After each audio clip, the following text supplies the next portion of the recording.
The rain had been falling since morning, the kind that soaked into silence and made the whole world feel heavier than usual. I didn't expect anyone that evening. My parents were out of town for a few days, leaving me alone in our quiet suburban home, a place that suddenly felt far too empty. When the doorbell rang, I hesitated, already feeling a strange unease crawl up my spine. When I opened the door, I saw him standing there. Mark. My dad's longtime friend. His hair was damp from the rain, a few strands clinging to his forehead, his expression tense yet familiar. He offered a polite, almost forced smile. "Hey, Lily," he said. "I'm sorry to bother you like this. Your dad asked me to drop off some documents. I didn't realize he wouldn't be home. I should have just taken the envelope and closed the door. That would have been the sensible thing. The safe thing. But there was something about the way he looked that made me pause, tired, hollow, like he was carrying a storm inside his chest. "It's fine," I said, stepping back slightly. "You can come in. It's raining hard."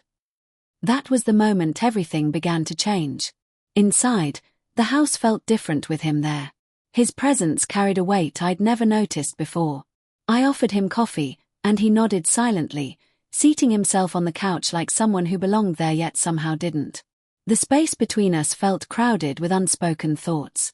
"You've grown up a lot," he said suddenly, his voice gentle but careful. "Last time I really saw you, you were still heading off to college." "Time does that," I smiled faintly, though my heartbeat felt strangely uneven. Silence followed, stretching longer than comfort allowed. That's when he sighed deeply and looked away. "Life isn't always what people think it is," he muttered. I glanced at him, confused. "What do you mean?" He hesitated, as if debating whether he should speak or remain quiet. Something inside him finally gave way. "I shouldn't even say this, but things haven't been good at home. Not for a long time." I wasn't sure how to respond. I barely knew this version of Mark, the vulnerable one, the one with cracks in his voice. He wasn't the confident man I remembered from family dinners and backyard barbecues. This was someone tired. Someone lost. And somehow, the honesty felt dangerous. The conversation drifted slowly into deeper territory. He spoke about his failing marriage, about loneliness, about feeling invisible even when surrounded by people. I listened, not realizing how thin the line was becoming between empathy and emotional intimacy. The longer he stayed, the heavier the air grew. I started noticing things I never had before, the way his jaw tightened when he spoke, the exhaustion behind his eyes, the sadness he tried so hard to hide. And then there was the way he looked at me. Not like a child. Not like just someone's daughter. It made me uncomfortable. And yet, I didn't tell him to leave. That scared me most. "There's something calming about you," he said softly. "Your energy. It's peaceful." I swallowed. "You shouldn't say things like that." "You're right," he admitted quickly. "I'm sorry. I guess I'm just not thinking clearly." But the damage had already been done. A line had been drawn, and we both knew it. As the evening darkened, the storm outside softened into a whisper. He finally stood up to leave, lingering for a second longer than necessary. "Thank you for listening," he said. "You didn't have to." "It's okay," I replied. Our eyes met for a moment that felt longer than a second should ever last. And that's when I realized something terrifying. This wasn't just courtesy anymore. This wasn't just empathy. This was something else. Something complicated. Something that should never have existed. After he left, I couldn't shake the feeling. I replayed every word, every glance, every silence. I told myself it was nothing. Just a misunderstood emotional moment. But deep down, I knew I was lying. Days passed, yet his presence clung to my thoughts like a shadow refusing to move. Then my phone buzzed. A message. "I hope I didn't make things awkward the other night. I just wanted to say thank you again."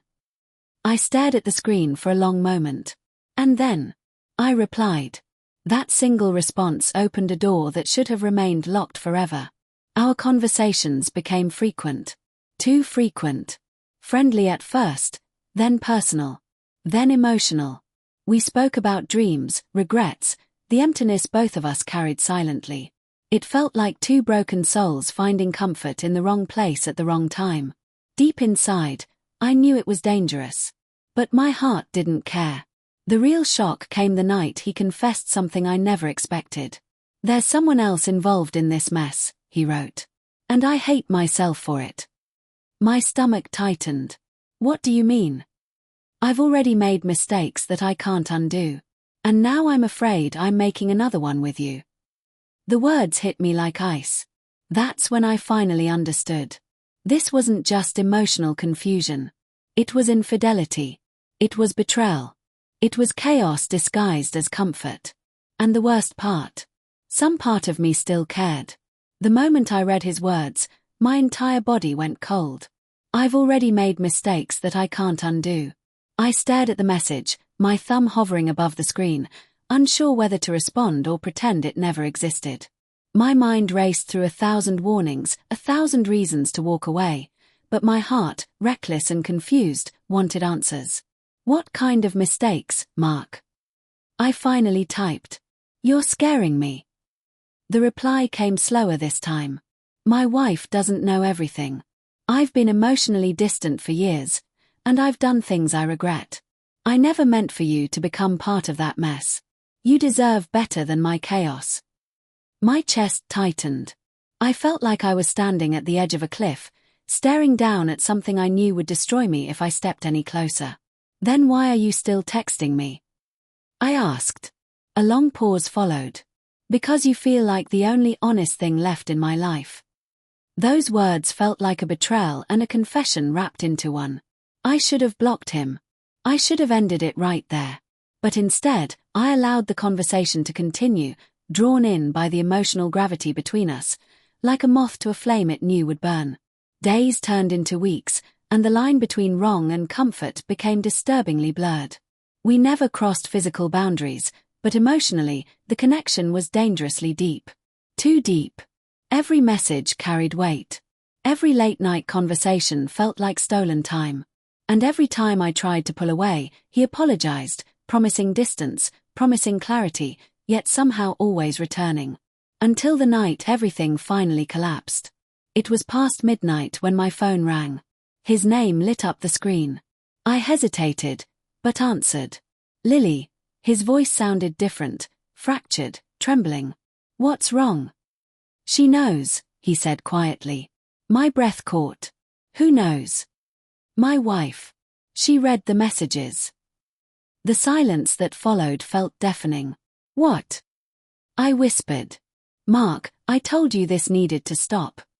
"I tried," he said, panic bleeding through his words.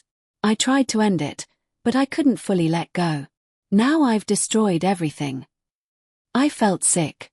Not just with guilt, but with the realization that I had been part of a storm I never should have entered. "I never wanted to hurt anyone," I said, my voice shaking.